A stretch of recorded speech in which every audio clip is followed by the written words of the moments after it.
Benvenuti o bentornati sul mio canale. Ho sempre avuto il desiderio di infliggere dolore agli altri, ma ho anche desiderato che gli altri mi infliggessero dolore. Mi è sempre piaciuto tutto ciò che faceva male. L'uomo grigio, il lupo mannaro di Wisteria, il vampiro di Brooklyn, il maniaco della luna, l'uomo nero. Era conosciuto con tutti questi nomi orribili. È stato uno dei serial killer più contorti, probabilmente il più depravato negli annali del crimine. Un demonio senza cuore che in tutta la sua carriera omicida ha ucciso almeno 100 bambini. Praticava così tante perversioni che il suo psichiatra, nominato dalla corte, lo definì il pervertito più polimorfo che abbia mai conosciuto. Chi era? Scopriamolo subito dopo l'intro.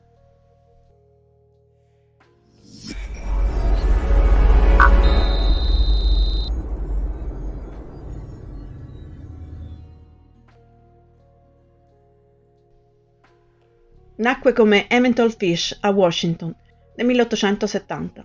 Suo padre aveva 43 anni più di sua madre. Lui era il figlio più piccolo e aveva 3 fratelli, Walter, Annie e Edwin. Desiderava essere chiamato Albert in onore di un fratello morto. Quando suo padre morì di infarto, Fish aveva 5 anni. Sua madre lo mise in un orfanotrofio, dove fu spesso frustato e picchiato, e alla fine scoprì che gli piaceva il dolore fisico. Le percosse gli davano spesso eccitazioni, per le quali gli altri orfani lo prendevano in giro.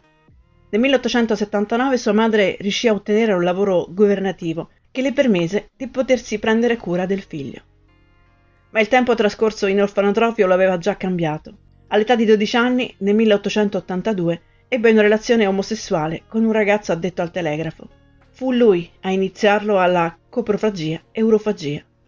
Nel 1890 arrivò a New York dove si dichiarò un prostituto e iniziò lì a violentare i ragazzini, un crimine che portò avanti nonostante il matrimonio combinato della madre nel 1898 con una ragazza di 9 anni più giovane di lui, Gertrude. Ebbero 6 figli, Albert, Anna, Gertrude e Eugenie, John e Harry.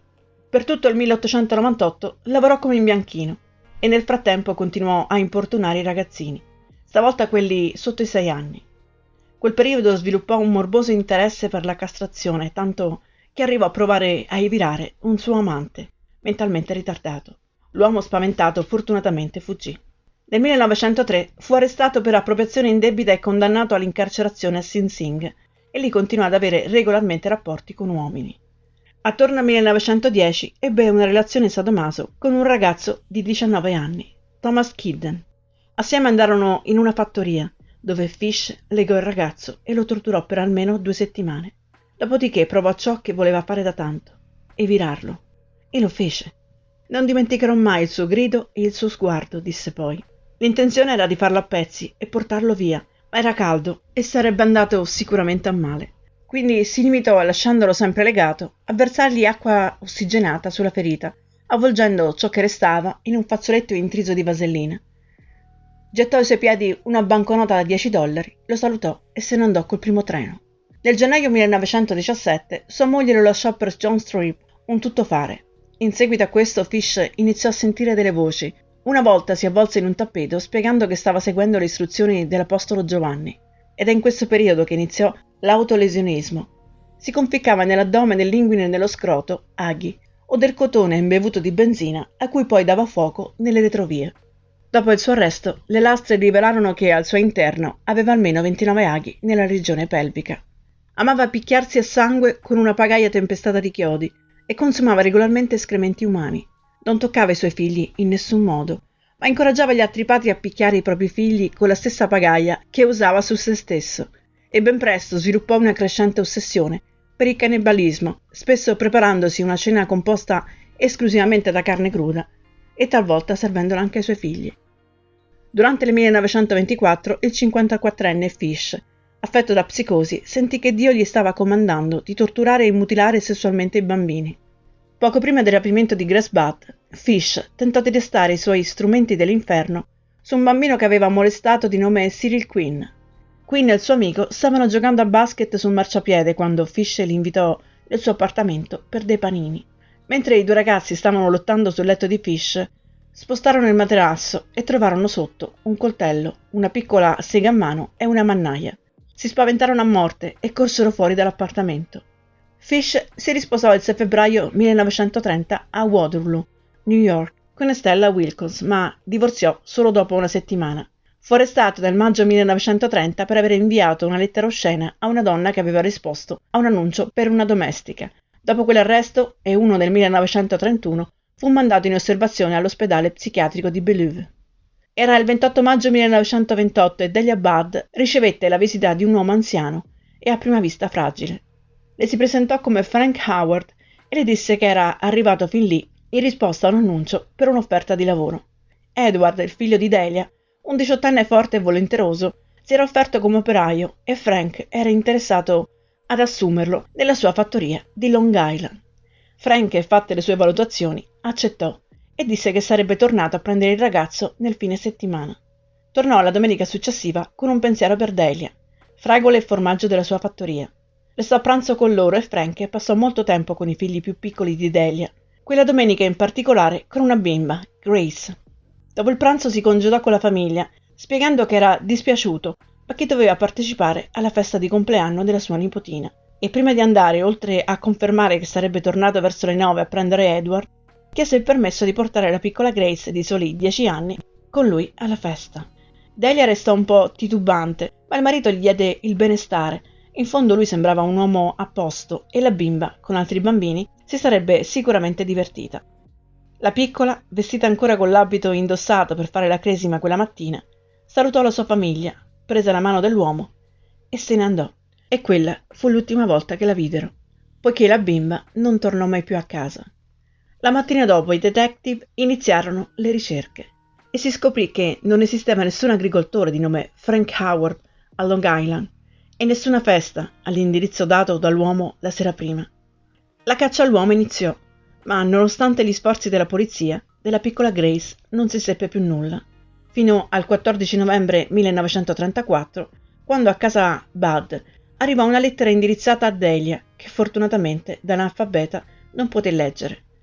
La lettera diceva: «Mia cara signora Budd, domenica 3 giugno 1928 ti ho fatto visita portandoti come dono fragole e formaggio. Abbiamo pranzato e tua figlia Grace si è seduta sulle mie ginocchia e mi baciava. Era così dolce, ho deciso di mangiarla. Ricordi la festa? Con il vostro benestare l'ho portata in una casa vuota a Westchester, che ovviamente avevo precedentemente scelto. E quando siamo arrivati lì, le ho lasciato raccogliere fiori di campo, mentre io sono andato al piano di sopra e mi sono spogliato, perché sapevo che se non l'avessi fatto mi sarei macchiati i vestiti col suo sangue. Quando fui pronto, la chiamai e mi nascosi in un armadio. E quando arrivò, uscì fuori e lei, vedendomi nudo, gridò e si mise a piangere dicendo che avrebbe raccontato tutto alla sua mamma. Cercò di fuggire, sì, prendendo le scale, ma la afferrai e la spogliai, anche se fu difficile visto che scalciava, mordeva e graffiava, e a quel punto la strangolai. L'ho tagliata in piccoli pezzi, avvolgendo i tagli scelti in un giornale e portandoli a casa.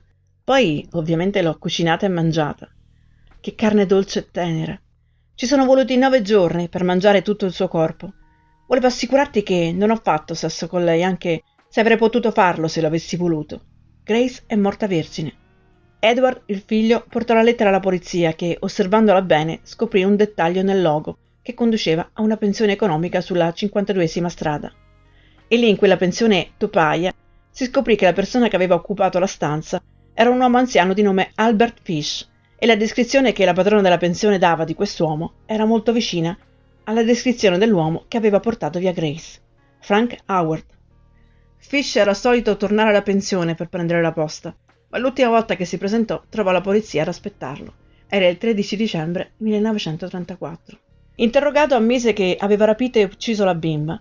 Anzi, ammise che in realtà la vittima disegnata era Edward, ma che quando vide quella graziosa bimba dai capelli neri, cambiò idea, inventando la storia della festa, e si disse sorpreso quando il padre gli diede la possibilità di portarla via.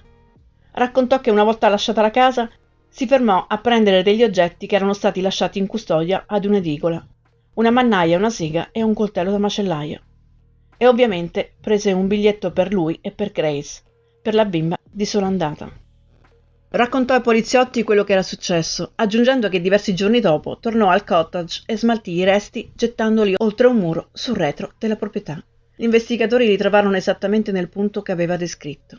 E a quel punto l'uomo, che ormai non aveva nulla da perdere, iniziò a parlare e a raccontare una serie di omicidi commessi tra il 1910 e il 1934. Tra questi c'erano Bill Gaffney, di 4 anni. Nel febbraio del 1927 rapì e uccise e arrostì parte del suo corpo nel forno e lo mangiò. O Francis McDonald, di 8 anni, rapito e ucciso nel luglio 1924. Confessò circa 100 omicidi di bimbi, molti dei quali affermava poveri o orfani, bimbi che nessuno avrebbe cercato.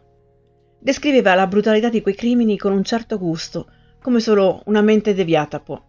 Il processo di Albert Fish per l'omicidio di Grace Budd iniziò l'11 marzo 1935 a White Plains, New York, e durò 10 giorni. Un processo dove si dichiarò pazzo e spiegò che erano le voci che lo spingevano a uccidere quei bambini. Nessuno dei giurati dubitava che Fish fosse pazzo, ma alla fine, come spiegarono in seguito, ritennero che dovesse essere giustiziato comunque. Lo trovarono sano di mente e colpevole, e il giudice ordinò la condanna a morte. Che emozione sarà se dovrò morire sulla sedia elettrica? Sarà l'emozione suprema, l'unica che non ho mai provato, disse. Fish arrivò alla prigione del marzo 1935 e fu giustiziato il 16 gennaio 1936 sulla sedia elettrica a Sing Sing. Entrò nella camera alle 23:06 e fu dichiarato morto 3 minuti dopo. Fu sepolto nel cimitero della prigione di Sing Sing. Si dice che abbia aiutato il boia a posizionare gli elettrodi sul suo corpo. Le sue ultime parole sono state: "Non so nemmeno perché sono qui". Il video finisce qui, ringrazio di cuore ai vecchi nuovi iscritti. Ricordo come sempre che se il canale vi piace e non volete perdere nessun video, vi basta iscrivervi senza dimenticare di cliccare sulla campanella. E se vi va, potete iscrivervi anche al mio secondo canale che tratta di misteri. Troverete il link nell'info box. Ricordo ancora che se volete richiedere un video su un personaggio specifico, potete lasciarmelo scritto nei commenti o in direct su Instagram o tramite mail a semplicemente.jasmine@gmail.com, mail che troverete anche nel box informazioni. Un bacio e al prossimo video.